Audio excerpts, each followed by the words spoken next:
Hi అండి, నమస్తే. మనం ఎలాంటి పరిస్థితుల్లో ఉన్నా ఒక మంచి మాట వినడం వల్ల మన మనసు ఆహ్లాదకరంగా మారుతుంది. ఒక మంచి మాట అంత ప్రభావం చూపిస్తుందట. మాటకు ఉన్న శక్తి అలాంటిది. ఈ వీడియోలో కొన్ని అద్భుతమైన, అలాగే నిజ జీవితంలో ప్రతి మనిషికి ఉపయోగపడే కొన్ని జీవిత సత్యాల గురించి తెలుసుకుందాము. శాంతంగా ఉంటేనే జీవితంలో మీరు దృఢంగా ఉండగలరు. గుర్తుంచుకోండి, చల్లగా ఉన్నప్పుడు అత్యంత దృఢంగా ఉండే ఇనుము కూడా వేడెక్కితే బలహీనమైపోతుంది. ఇనుమును ఎవ్వరూ నాశనం చేయలేరు. దానికి పట్టిన తుప్పే దానిని నాశనం చేస్తుంది. అలాగే మనిషిని కూడా ఎవ్వరూ నాశనం చేయరు. అతని చెడు ఆలోచనలే అతనిని నాశనం చేస్తాయి. ఓటమి వచ్చినా నిబ్బరంగా ఉండండి. మానసికంగా దృఢంగా ఉన్నవారు ఎప్పటికీ ఓటమి పాలవ్వరు. గెలుపుకి ఉన్న మరో మార్గమే ఓటమి అని గుర్తించండి. ఓటమి ఒకటే అంతం కాదని గుర్తించి గెలుపు కోసం పోరాటం చేయండి. ధనవంతుడు సముద్రం లాంటివాడు. ఒక్కడి దాహాన్ని కూడా తీర్చలేడు. సంస్కారవంతుడు మంచినీటి బావి లాంటివాడు. ఊరందరికీ బావిలా ఉపయోగపడతాడు. సముద్రంలో ఎంత నీరు ఉన్నా బిందెడు మంచినీటికే విలువెక్కువ. నీ దగ్గర ధనం ఎంత ఉన్నా నీ మంచితనానికే విలువ.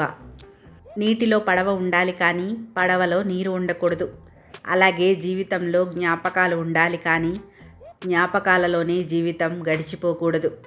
ప్రతిదీ పరిగెత్తి చేయనవసరం లేదు.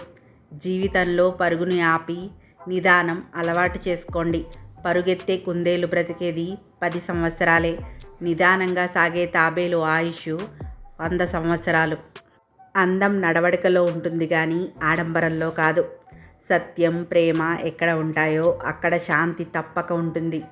మనం ఎలా బతకాలి అంటే, మనల్ని వదిలేసిన వాళ్ళకి మనం గుర్తొచ్చినప్పుడల్లా ఇంత మంచి వాడిని ఎందుకు వదిలేశామా అని బాధపడేలా బతకాలి. కళ్ళు తమని తాము నమ్ముతాయి, చెవులే ఇతరులను నమ్ముతాయి. నీకు ఒక మూర్ఖుడి దగ్గర పనిచేసే అవకాశం వస్తే కూలివాడిలా కనపడు. అంతేగాని పనిమంతుడిలా పనిచేయకు. ఎందుకంటే వాడికి నచ్చదు. నువ్వు గెలిచే వరకు నీ కథ ఎవ్వరికీ అవసరం లేదు. ఎవరూ వినిపించుకోరు కూడా. నీ కథ ఎవరికైనా చెప్పాలన్నా వినాలన్నా ముందు నువ్వు గెలవాలి. కాలానికి అందరూ బంధువులే. వచ్చిపోయేవారే కానీ ఉండిపోయేవారు ఎవరూ లేరిక్కడ. అందరితో కలిసి ఉండు. అందరిలాగే నవ్వుతూ ఉండు. అంతేకాని అందరినీ అయిన వాళ్ళు అనుకోకు. అందరూ నా వాళ్లే అని మురిసిపోకు. నటనతో కూడిన మనిషి ప్రేమ విషం కంటే ప్రమాదకరం. నీ వృద్ధాప్యంలో నీకు తిండి పెట్టేది నీ సంతానం కాదు, నీ సంతానానికి నువ్వు నేర్పే సంస్కారమే అని తెలుసుకో. ఆకలితో ఉన్న జంతువు కన్నా అత్యాశతో ఉన్న మనిషే ప్రమాదకరం. నీకు చెడుకాలం వచ్చిందని ఎన్నడూ బాధపడకు. అదే రాకపోతే నీ జీవితంలో నీకు నీవారెవరో పరాయి వారెవరో ఎప్పటికీ తెలీదు. జీవితం నిజాయితీపరుణ్ణి ఏడిపిస్తుంది. నిందలు వేసేవారిని నవ్విస్తుంది. మాటకు కట్టుబడి ఉండేవారిని అవమానిస్తుంది. మాటలు మార్చేవారిని గౌరవిస్తుంది. ఈ లోకంలో నటించే మనుషులే ప్రశాంతంగా ఉన్నారు. నటించడం రాక ప్రేమాభిమానాలు పెంచుకున్న వాళ్ళు పిచ్చివాళ్లలా మిగిలిపోతున్నారు. కొంతమందికి గర్వం, అహంకారం ఉంటాయి. తప్పులేదు, కానీ ఎవరి మీద ఎప్పుడు చూపించాలో అప్పుడే చూపించాలి. అంతేకాని ఎవరి మీద పడితే వారి మీద చూపిస్తే మాట్లాడటానికి మనుషులే కరువవుతారు. జాగ్రత్త. అబద్ధాలు చెప్పడం వల్ల మనం సాధించేది ఒకటి ఉంది. ఇక ముందు పొరపాటున నిజం చెప్పినా ఎవ్వరూ నమ్మరు. మరణం వచ్చేదాకా సరైన సమాధానం లేని ఒకే ఒక ప్రశ్న, ఎవరిని నమ్మాలి? నీకు ఉన్న బాధలన్నీ మరిచి ముందుకు సాగిపోతే కొత్తగా దేన్నైనా సాధించగలవేమో ఆలోచించు. అలా కాకుండా బాధలను తలుచుకొని కుమిలిపోతూ ఉన్న చోటే ఉండిపోతే నీ జీవితం అక్కడే ముగియక తప్పదు. మన తాహతకు మించి ఏది ఎక్కువైనా విషంతో సమానమే. అది ఐశ్వర్యం, అధికారం, ఆకలి, కోరిక, సోమరితనం, ప్రేమ, ద్వేషం ఏదైనా కావచ్చు. కాలం ఎప్పుడూ ఒకేలా ఉండదు. నిన్ను ఏడిపించే వాళ్ళకి కూడా ఏడవాల్సిన టైం వస్తుంది. కాస్త ఓపిక పట్టు. ప్రపంచంలో మనిషి చేసే ప్రతి చర్య వెనుక ఆంతర్యం ఉంటుంది. అది అభిమానం అయితే దాని వెనుక ఇంకా భయంకరమైన స్వార్థం ఉంటుంది. ఆ స్వార్థానికి ఒక్కొక్కరు ఒక్కొక్క రకంగా పేరు పెడతారు. స్నేహమని, ప్రేమ అని, బాధ్యత అని, బంధమని, వాత్సల్యమని. ప్రాణాలు తీసే పాముకు తెలీదు తాను కరిస్తే ప్రాణం పోతుందని, తానో విషపురుగునని. మనిషికి మాత్రం అన్నీ తెలిసే చేస్తాడు. చేయాల్సింది చేసి బయటకు వచ్చి మాత్రం నీతులు చెబుతాడు. ఆకలి గొప్పదా, ఆలోచన గొప్పదా అంటే ఆకలిని పారద్రోలే ఆలోచన గొప్పది. సూటిగా మాట్లాడేవారి మాటలు ఆసుపత్రిలో వేసే సూదిలానే ఉంటాయి. మొదట్లో నొప్పిగానే ఉంటుంది, కానీ ఆ నొప్పి బాధ పెట్టడానికి కాదు, మనల్ని బాగుపడేలా చేయడానికే. సహనంతో భరిస్తున్నారు కదా అని హేళనగా మాట్లాడటం తప్పు. మనవారైనా పరాయి వారైనా ఎవరైనా సరే చులకనగా చూడకూడదు. సహనం నశించి వారు తిరిగి హేళన చేస్తే మాత్రం భరించడం కష్టం. ఈ ప్రపంచంలో బ్రతకాలి అంటే మంచితనం, మొండితనం రెండూ ఉండాలి.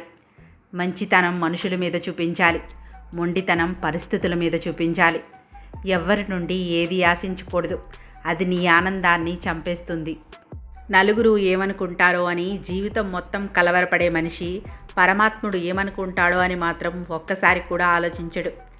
ఎవరు ఎంత అందమైన వేషం వేసినా కాలం వారి నిజ స్వరూపాలను, గుణాలను ఎప్పుడో ఒకప్పుడు ఏదో ఒక విధంగా బయటపడేలా చేస్తుంది. మంచితనం అందరిలో ఉండదు, అందరికీ నచ్చదు. అందుకేనేమో మంచితనానికి నిందలు ఎక్కువ, నమ్మకం తక్కువ, అనుమానం ఎక్కువ, అభిమానం తక్కువ. కాలం ఎప్పుడూ ఒకేలా ఉండదు. తల పొగరుతో తిరిగిన వాడిని తల దించుకునేలా చేస్తుంది, తల దించుకుని బతికేవాడిని ధైర్యంగా బతికేలా చేస్తుంది. నవ్విన వాడిని ఏడిపిస్తుంది, ఏడ్చేవాడిని నవ్వేలా చేస్తుంది. కాలం చేతిలో అందరం కీలుబొమ్మలమే. మంచివాడు ఎన్ని విషయాలు చెప్పినా ఎవ్వరూ నమ్మరు, కానీ ముంచేవాడు ఎన్ని అబద్ధాలు చెప్పినా అందరూ నమ్ముతారు. అందుకేనేమో ముంచేవాడు మందిలో ఉంటాడు, మంచివాడు ఒంటరిగా ఉంటాడు. ఈ లోకంలో మన కన్నీళ్లను ఎవరూ గమనించకపోవచ్చు, మన బాధలను ఎవరూ గుర్తించకపోవచ్చు, మన కష్టాలను ఎవరూ తీర్చకపోవచ్చు, కానీ అందరూ మన తప్పులను వెతికే పనిలో ఉంటారు. అద్దాల మేడలో ఉన్నవాడు అబద్ధం చెప్పినా నిజమే అనుకుంటారు, అదే గుడిసెలో ఉన్నవాడు నిజం చెప్పినా అబద్ధమే అంటారు. ఈ సమాజం మనిషిని నమ్మదు, మనిషి వెనుకున్న డబ్బుని, ఆస్తిని చూసి నమ్ముతుంది. ఒక మనిషి తనకు అవసరం ఉన్నంత వరకు ఎంత చెడ్డవాడినైనా సరే చాలా గొప్పవాడిగా పొగిడేస్తారు. అదే వారికి అవసరం లేకపోతే ఎంత మంచివారినైనా సరే చెడ్డవారిగా చిత్రీకరిస్తారు. జీవితంలో ఎదురు దెబ్బలు తగలడం మంచిదేనేమో. కాలికి దెబ్బ తగిలితే వెళ్ళే దారిలో ఎలా నడవాలో తెలుస్తుంది. అదే మనసుకు తగిలితే ఎదుటివారితో ఎలా ఉండాలో నేర్పిస్తుంది. రాత్రంతా సూర్యుడు ఓపిక పడతాడు కాబట్టే రోజంతా ప్రకాశిస్తాడు. రోజంతా చంద్రుడు ఓపిక పడతాడు కాబట్టే రాత్రి అవ్వగానే నిండుగా నవ్వుతాడు. కాబట్టి మిత్రులారా, ప్రతి ఒక్కరికి కూడా టైం వస్తుంది. మనకు కావాల్సిందల్లా కాస్త ఓపిక మాత్రమే. ఈ వీడియో కనుక మీకు నచ్చినట్లయితే తప్పకుండా ఒక లైక్ చేసి ఛానల్ని సబ్స్క్రైబ్ చేయండి. ఇలాంటి మరిన్ని వీడియోస్ కోసం పక్కనే ఉన్న బెల్ ఐకాన్ క్లిక్ చేయడం అసలు మర్చిపోకండి. Thank you for watching.